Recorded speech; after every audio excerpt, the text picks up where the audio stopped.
demo reel of my acting because a lot of people wouldn't know who I am or what I've done right now. I have a lot of projects that we've been filming this past year that's going to be released in 2015. So you'll be able to see me on the silver screen and say you met me at Guilford's homecoming. Yeah. All right, so that's a little bit of what I do.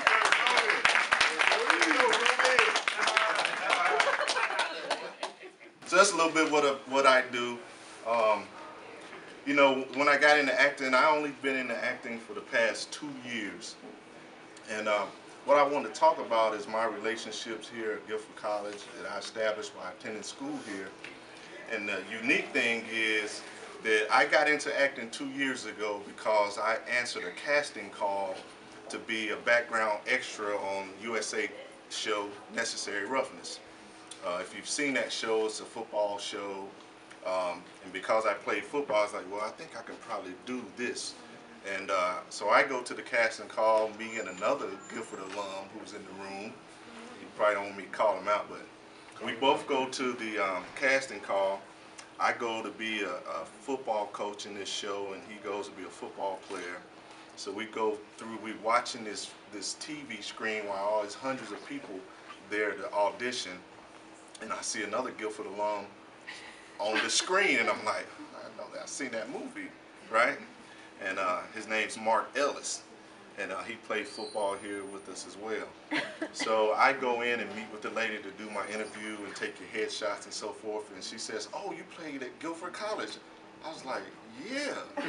You know, not too many people, they go like, Guilford where? Is that A&T, UNCG? I'm like, no, Guilford College.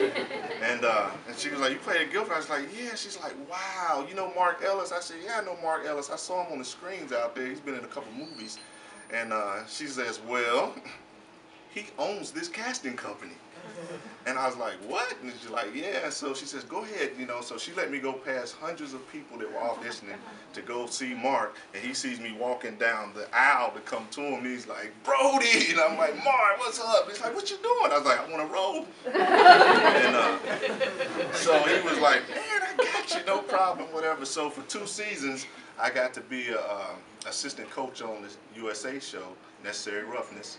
And I was background, didn't have any lines, but you would see me on the TV screen, so I'd send pictures to my family and friends. I'm on TV, I'm on TV. And after that, I really got the bug. It was like, I can do this thing. I really want to do this thing, right? And I talked with Greg Allen Williams, who was one of the stars of the show, and he said, all you need to do is just start auditioning. Don't even worry about it. Just go to auditions, because if you can get that down, it's like an interview. If you can get that down, you get the role. Once you get the role, that's the easy part, because they're going to tell you what you need to do and get some training.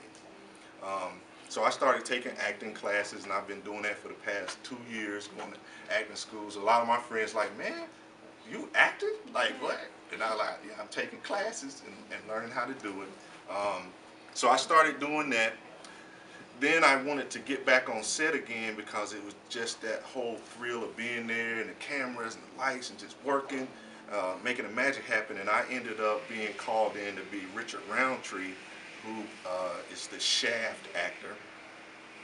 I got picked to be his stand-in on BET's show, Being Mary Jane. So yeah, a lot of people have seen that show come out with Gabrielle Union. So I got to work on set with those guys for the entire first season.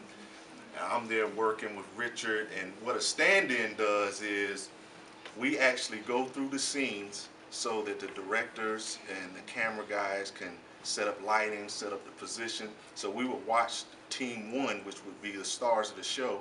We would watch them go through the scene. They would give us the script, and then we got to do it exactly the way they did.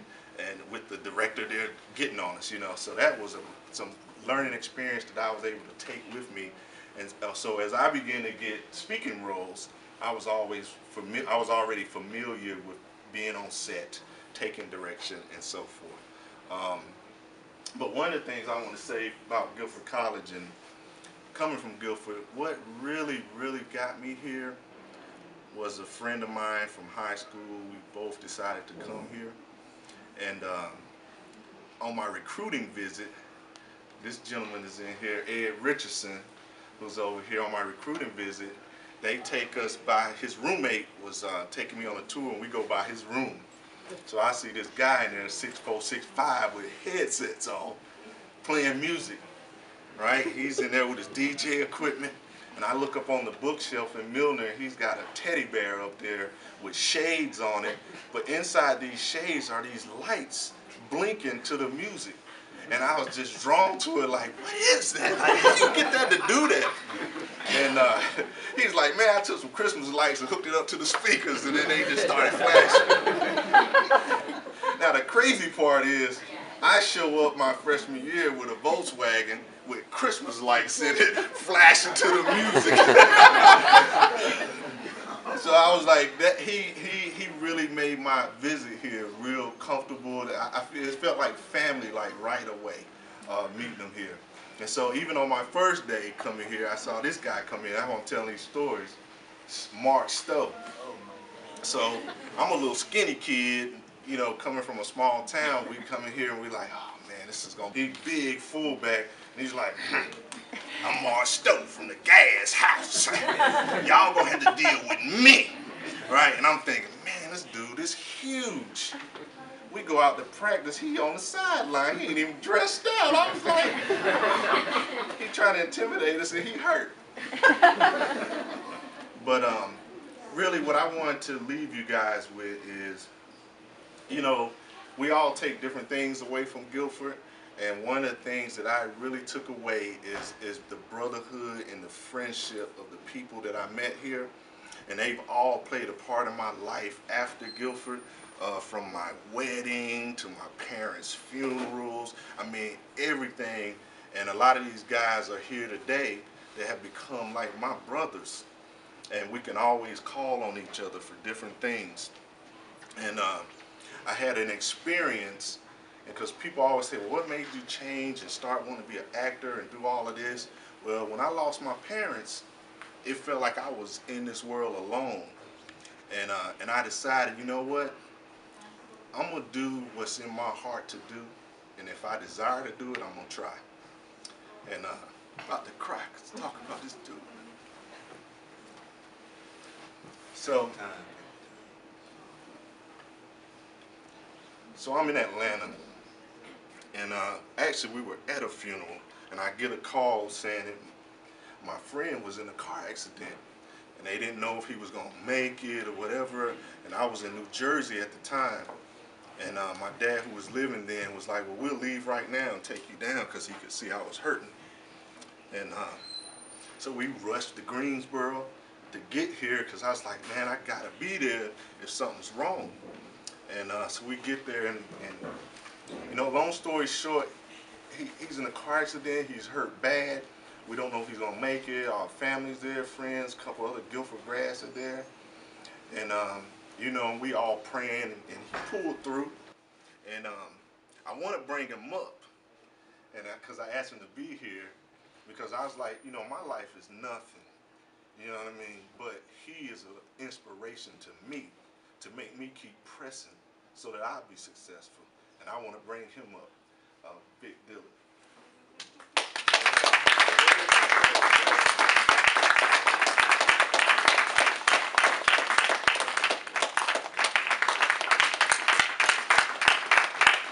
I asked Vic to say a couple words, because when I was in Atlanta, he came down to the spinal center to rehab, and you know, they go there for people with spinal injuries, and man, that was an eye-opening experience to be there. And I tried to make it there. I probably was 4 or 5 days out of the week with him for 3 months, because I didn't want him to be there by himself. But I was gonna let him say a couple words, but man, you really inspired me to keep going, man. I appreciate it, man. Thank y'all. How y'all doing today? As Brodie mentioned, you know, I was in a near-fatal auto accident in 2007, and I went here to Guilford College. I graduated in '83.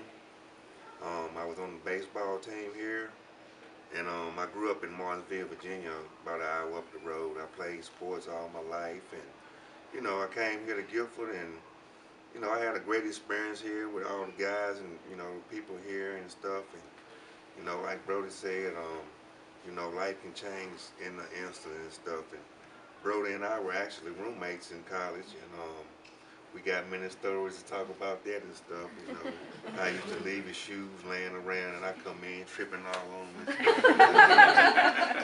But like I said, in 2007, I was I got out of work and I was running some errands, and I was driving, and I accidentally fell asleep at the wheel, ran out the road, hit a tree, and broke my neck in 2 places.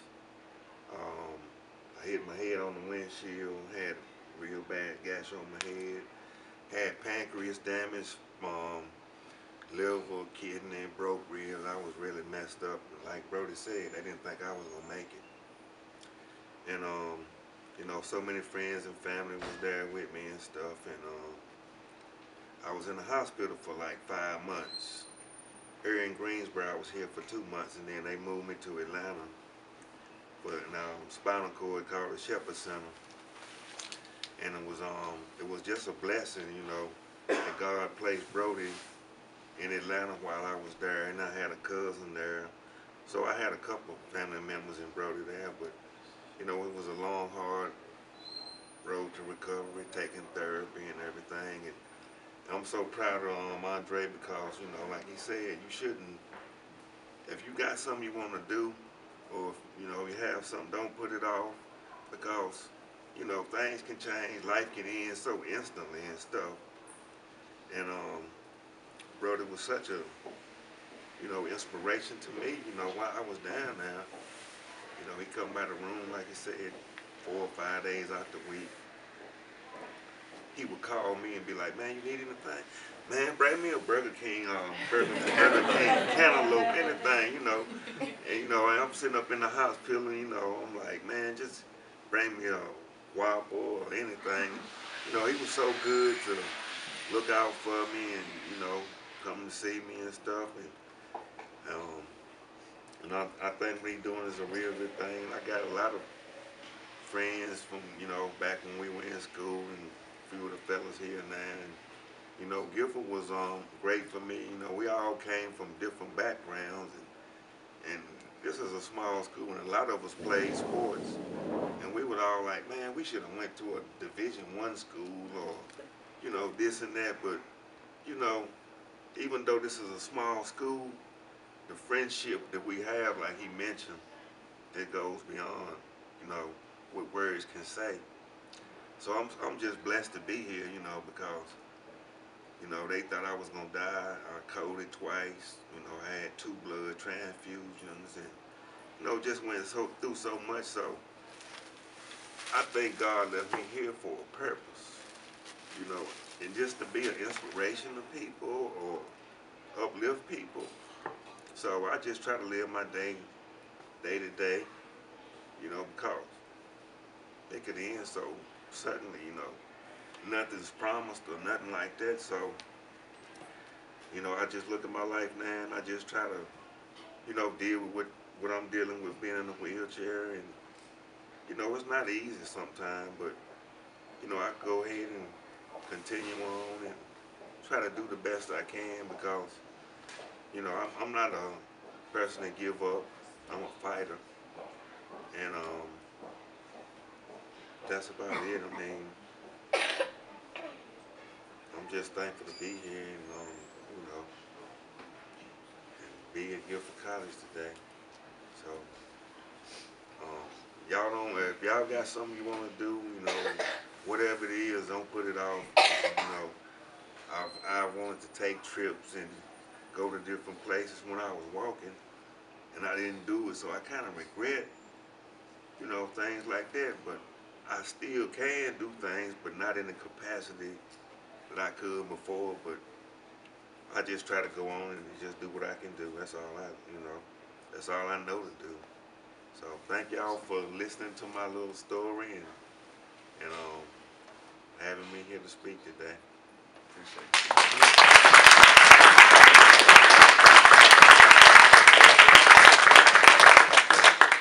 Amen. man. You know, you know, it's kind of sad, you know, what he went through, but man, he gets around now, drives, you know what I mean? He want to know what's going on in Atlanta, like, all the time. Like, what's going on down there, Brodie? You know, but we have a good time, man. I'm looking forward to hanging out with everybody this weekend, just enjoying ourselves, man, being safe and just having fun, you know what I mean?